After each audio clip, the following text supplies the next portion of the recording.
దేవుడు ఏదైనా వనంలో అవ్వ ఆదాముని తయారు చేసినప్పుడు ఆ వనంలో ఉన్న ప్రతి ఒక్క చెట్టు యొక్క పండ్లు మీరు తినచ్చు, మీరు ఏది కావాలంటే అది చేయొచ్చు అని చెప్పాడు. కానీ ఒకే ఒక చెట్టు యొక్క ఫలం మాత్రం మీరు ముట్టుకోవద్దని చెప్పాడు.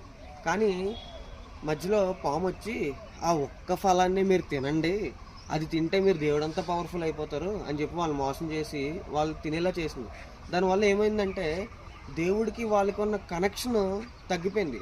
అసలు దేవుడు వాళ్ళతో రోజు కూడా మరి ఈ యొక్క ఏదైనా వనానికి వచ్చి వాళ్ళతో మాట్లాడి తండ్రి పిల్లలు మాట్లాడుకున్నంత ప్రేమగా, ఎంతో ప్రేమగా చాలా బాగుండేది అనమాట.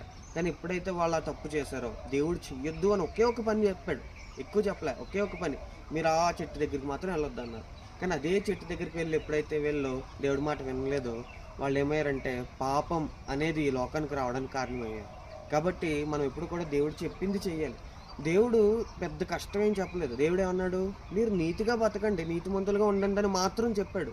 మీరు నీతిమంతులుగా ఉండి పరిశుద్ధులుగా ఉండండి చాలు అని చెప్పాడు. ఆ ఒక్కటే కనుక మనం చేయగలిగితే నిజంగా దేవునితో మంచి సహవాసం కలిగి మరి ఎల్లప్పుడూ కూడా దేవునితో ఒక మంచి తండ్రితో మనం ఎలా ఉండగలమో అంత ప్రేమగా దేవుడు మనల్ని చూస్తాడు, అంత దగ్గరగా మనం ఉంటాం.